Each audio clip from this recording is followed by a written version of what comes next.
Queridos alumnos, alumnas, quiero darles la muy cordial bienvenida a este curso del diplomado sobre programas y políticas de infancia. Mi nombre es Oscar Vázquez, yo voy a trabajar con ustedes el curso o la unidad relacionada a la doctrina y al marco legal en materia de infancia.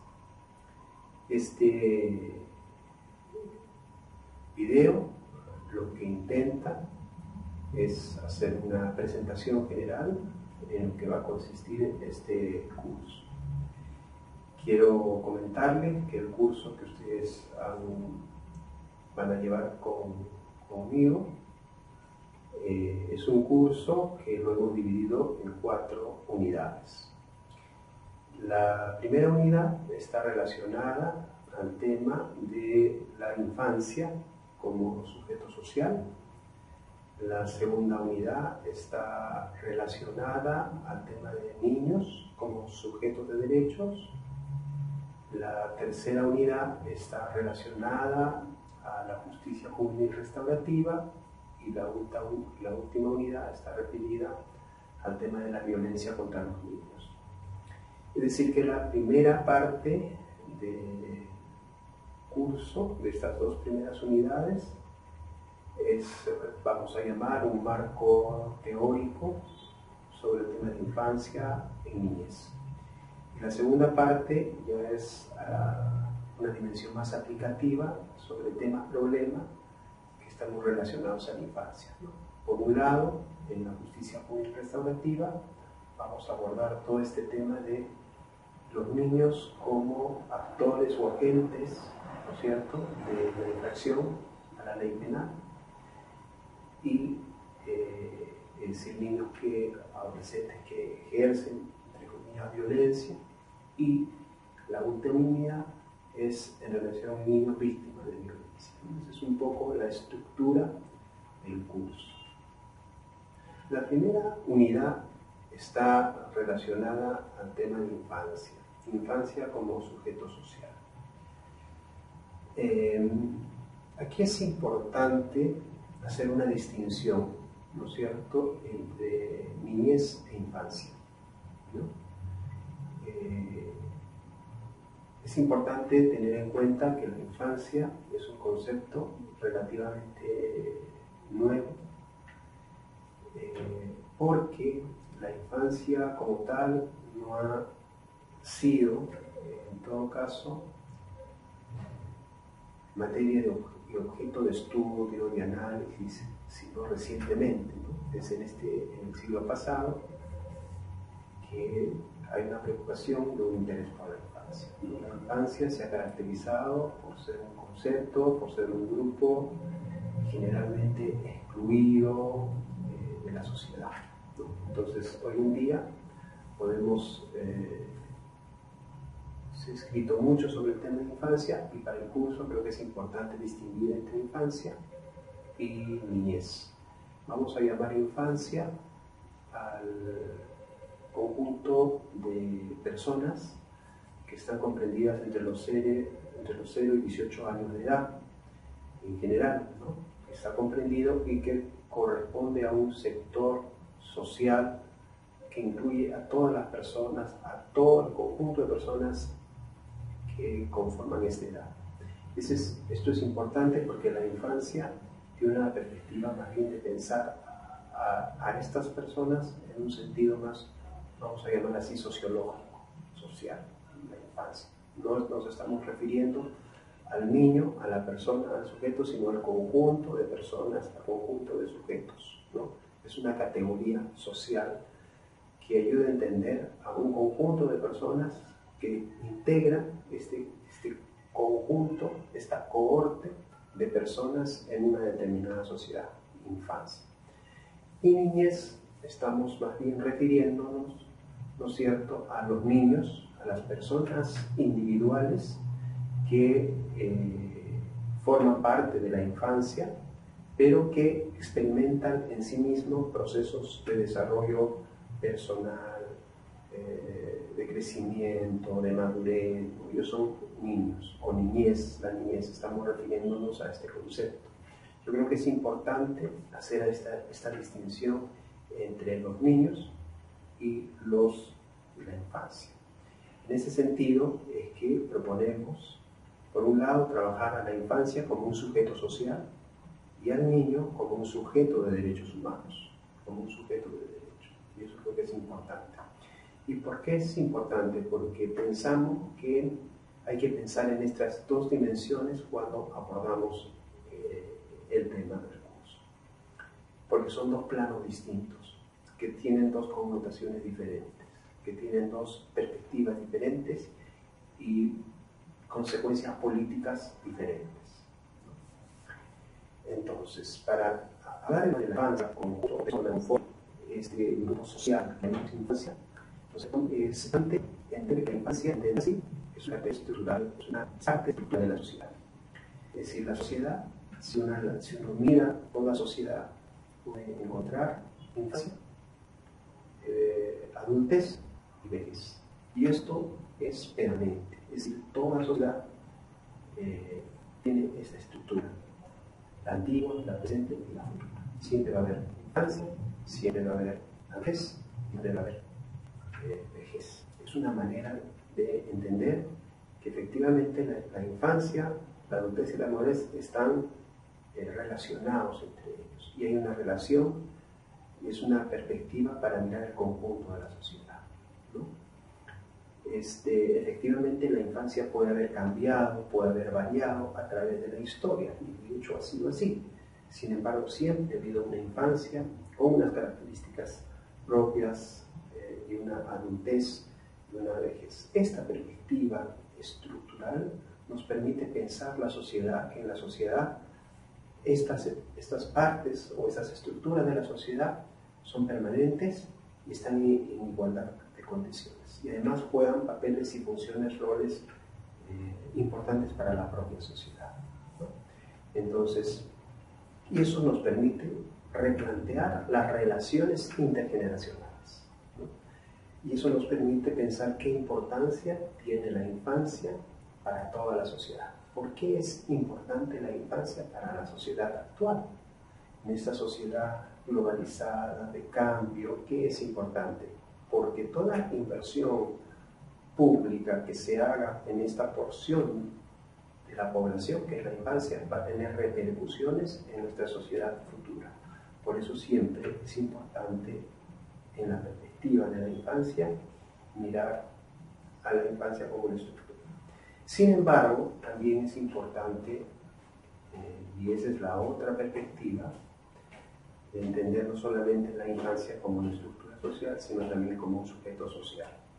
Y es que a partir de ser conscientes de este rol que juega la sociedad dentro de esta sociedad, a partir de entender el rol que cumple la infancia dentro de la sociedad, es importante que alguien lo represente, es importante que alguien haga valer esos derechos, esas políticas, y quién más sino la infancia como sujeto social. O sea, esta estructura social, esta importancia de la infancia dentro de la estructura social requiere también un dinamismo social, un dinamismo político, y creemos que debe ser la propia infancia la que represente a sí misma y pueda replantear lo que hemos llamado un contrato intergeneracional.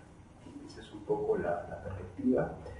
Y a mí, en realidad, me gustaría que ustedes amplíen su horizonte y tengan esta perspectiva, porque toda legislación, toda medida política debe pensarse en una perspectiva holística, una perspectiva global de la sociedad.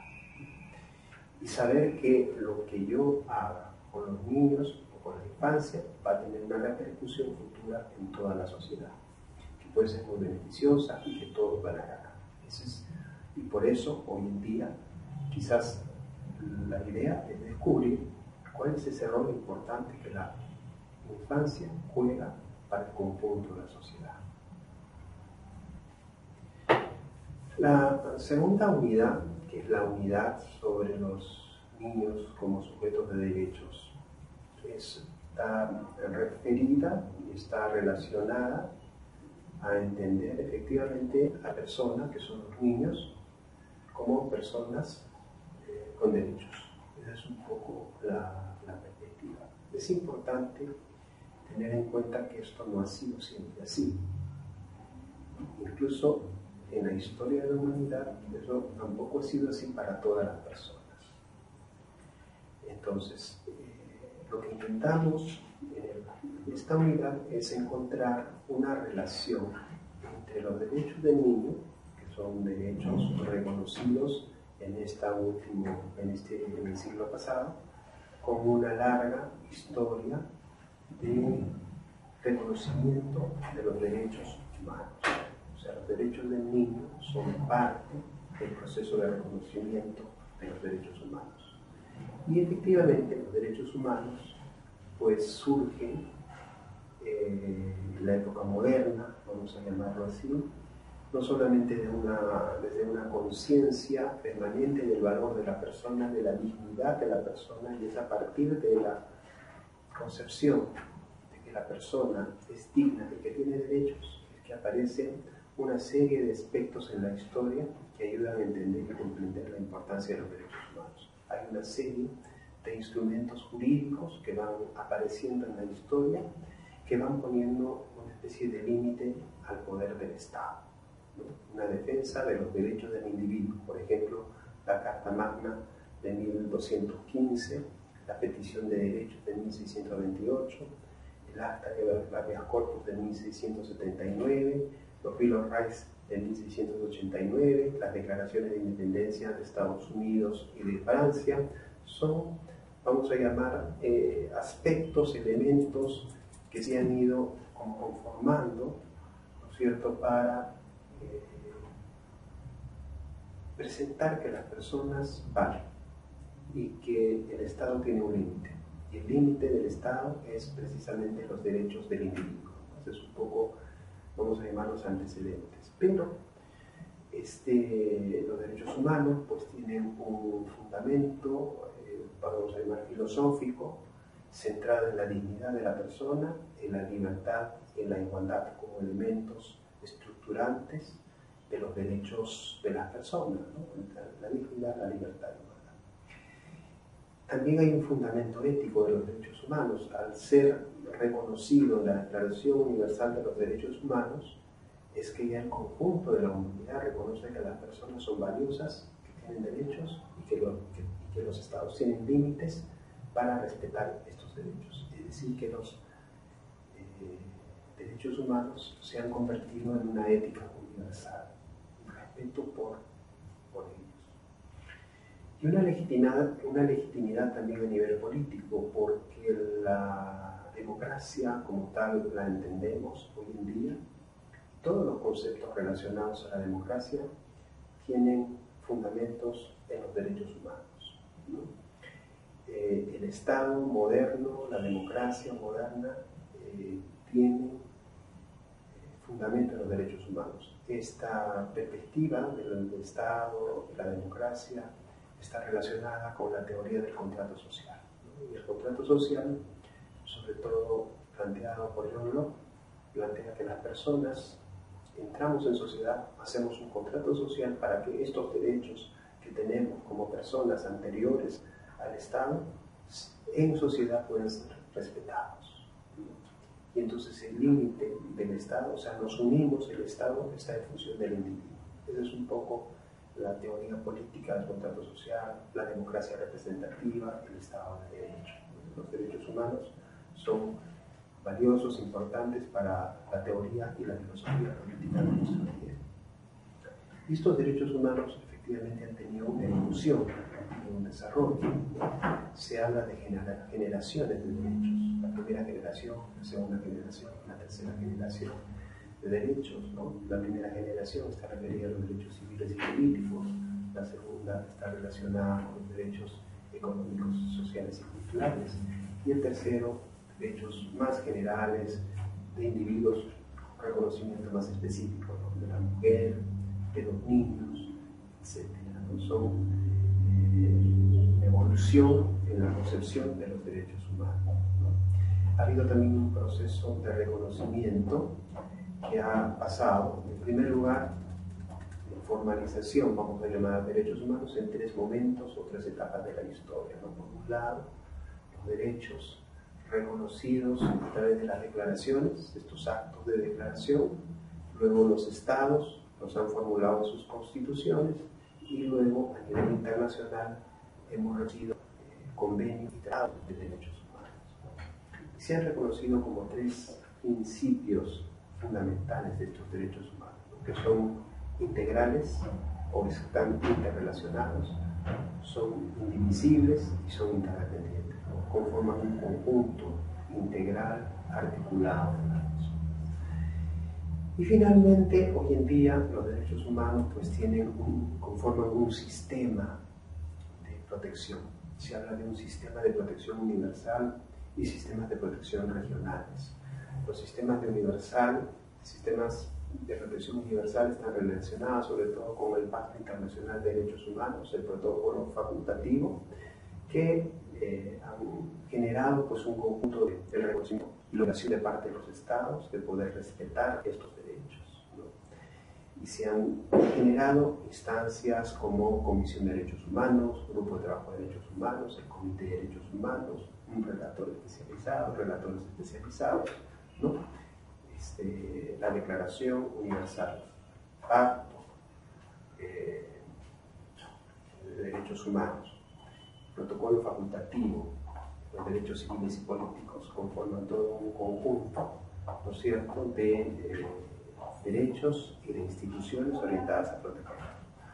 Pero no solamente los derechos humanos conforman un sistema universal, sino también hay un sistema, vamos a llamar regional. Este sistema regional que está más referido por la parte que nos toca a América Latina, ¿no? En fin, ahí se habla un poco de la Declaración Americana de Derechos Humanos, la Convención Americana de los Derechos Humanos, la Comisión Interamericana de Derechos Humanos, la Corte Interamericana de Derechos Humanos, que son también un mecanismo de protección de los derechos humanos, ¿no? Y aparte de estos convenios, de estos sistemas universales y regionales, hay, vamos a llamar, ámbitos de protección más específicos que vienen por convenciones específicas, ¿no? Por ejemplo, la Convención contra la discriminación racial, la Convención contra la discriminación contra la mujer o la Convención sobre los derechos del niño, que también establecen, vamos a llamar, derechos específicos, pero también establecen un conjunto de mecanismos, sobre todo a través del Comité de Derechos del Niño, que protege. ¿Esto qué significa? Dentro de esta larga historia, vamos a llamar que los derechos del niño, la Convención de los Derechos del Niño, forman parte del proceso de los derechos humanos. Forman parte y a la vez son reconocidos, son protegidos al final, vamos a llamar casi al final, pero con una gran ventaja, ¿no? La ventaja es que ya hay un sistema de protección universal, hay un sistema de protección regional, y a la vez los derechos del niño los niños tienen un tratado internacional específico sobre sus derechos. Es decir, que de alguna manera podemos decir que los derechos del niño, a través de la Convención, no solamente forman parte de toda la historia de los derechos humanos, sino que también tienen un conjunto de mecanismos de protección de esos derechos. Es importante señalar que la Convención de los Derechos del Niño es un tratado de derechos humanos, ¿no es cierto?, que obligan a los estados que la han suscrito y que han ratificado este convenio de respetar y de promover los derechos de los niños. Ese es un poco, vamos a llamar, las consecuencias de la Convención.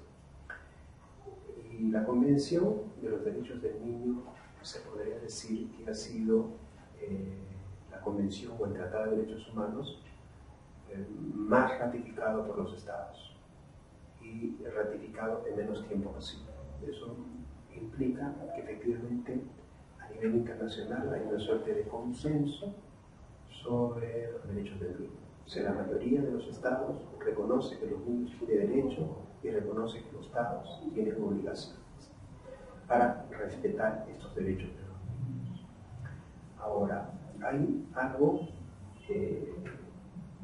¿por qué es importante y necesario un derecho, un tratado, ¿no es cierto?, una convención para los derechos del niño, si ya los niños tienen derechos reconocidos por el Pacto Internacional de Derechos Humanos, el Pacto Internacional de los Derechos Civiles y Políticos o la Convención Americana? ¿Para qué un tratado específico de los derechos del niño? Hay dos aspectos que hay que tener en cuenta. Uno es que los niños, en razón de su condición de ser personas, tienen derechos al igual que todos, ¿no es cierto? Pero al ser personas en proceso de madurez y de crecimiento, es decir, en cierta medida de desventaja contra los adultos, requieren un mayor énfasis de protección. Por eso se habla de derechos específicos. Son casi los mismos derechos que tienen los adultos, solo que para el tema de ser niños, por tener esta condición de personas en crecimiento y desarrollo, se hace un mayor énfasis en su protección, ¿no? Se hace un mayor énfasis. Por eso se habla de derechos específicos, no especiales. Especiales significa algo extra o fuera, sino específicos, que son los mismos derechos, pero que tienen un mayor ámbito de protección. Pero otro aspecto importante de la Convención es que no solamente hace eso, sino lo que hace es reconocer a los niños como sujetos de derechos, es decir, como personas que tienen derechos, no solamente a gozarlos, sino a hacerlos efectivos. Es decir, que se reconoce a los niños como titulares de sus derechos, cosa que antes no había, ¿no? Entonces estas, vamos a llamar, aspectos importantes, centrales, van a conformar lo que se ha llamado, ¿no es cierto?, la doctrina de la protección integral de la infancia, que es la doctrina que trae, digamos, la Convención de los Derechos del Niño. Entonces, la Convención de los Derechos del Niño no solamente reconoce a los niños como personas con derechos específicos, sino también como personas titulares de sus derechos. Entonces, además la Convención tiene un conjunto de otros elementos que vale la pena mencionar. En primer lugar, tiene el Comité de Derechos del Niño, que es una entidad, es un organismo, es un órgano creado por la Convención, y el Comité de Derechos del Niño tiene dos funciones importantes. Una primera función es supervisar el cumplimiento de la Convención y revisar los informes que los Estados miembros envían cada cierto tiempo para que el comité los pueda revisar, evaluar y emitir recomendaciones. Y hace recomendaciones, esa es la segunda función, generales, a través de unos documentos que se llaman observaciones generales. Hasta la actualidad hay 13 observaciones generales que ayudan a interpretar y orientar mejor a los estados con relación a la Convención de los Derechos del Niño. También la Convención trae protocolos facultativos. Hay 2 protocolos facultativos que se han ratificado y que están en vigencia, y hay un tercero que está en camino. Uno que tiene que ver con el tema de la participación de los niños en los conflictos armados. Otro protocolo, el que tiene que ver con el tema del uso y la venta de los niños, el tema de pornografía, ¿no es cierto? Esos están vigentes, y viene uno tercero, hasta el momento solamente 3 estados lo han ratificado, que tiene que ver con el tema de las comunicaciones, ¿no? Que tiene que ver, es decir, si un niño es vulnerado sus derechos, debe tener una instancia internacional donde hacer valer estos derechos. Estas son un poco las connotaciones que trae la Convención. Y para analizar la Convención es importante tener en cuenta, yo propongo a ustedes hacer un análisis de la Convención más ordenado en relación a 4 principios y en relación a 3 categorías o ámbitos, ¿no? La Convención trae 4 principios, derechos que se aplican a todos. La no discriminación, el principio del interés superior del niño, el principio de la vida, la supervivencia y desarrollo, y el tema del derecho a ser escuchado. Esos son los principios claves, importantes. El comité lo señala así, que sirve para aplicar al conjunto de la Convención. Y 3 categorías o estructura que agrupa UNICEF, los derechos relacionados a la vida, supervivencia y desarrollo, vida, nutrición, salud, educación, identidad, etc. El tema de la protección, abuso, trata, conflicto con la ley, trabajo, etc. Protección y participación, derecho a la opinión, a la información, a la asociación, etc. Entonces les propongo a ustedes una matriz que nos permite mirar los derechos y mirar los principios, ¿no? Estos principios y esta estructura se repiten en el Código de los Niños y Adolescentes, ¿no? Que es la norma que el Estado peruano ha adoptado en función del compromiso y es la norma que regula el conjunto de aspectos. Entonces, cualquier situación que afecte a los niños en el Perú tiene como referencia al Código de los Niños y Adolescentes y a la Convención de los Derechos del Niño y otros instrumentos internacionales que también son importantes tener en cuenta. Bueno, finalmente les deseo que este curso les pueda ayudar, les pueda servir. A nosotros nos interesa 2 aspectos fundamentales, no solamente la parte académica, sino también la parte ética y social. Nosotros queremos que los alumnos no solamente puedan tener una reflexión cognitiva, académica sobre el tema de la infancia, los derechos de la infancia y los derechos del niño, sino nos interesa fortalecer los compromisos éticos sociales para promover una sociedad más inclusiva y donde los niños tengan una labor importante. Les deseo mucha suerte.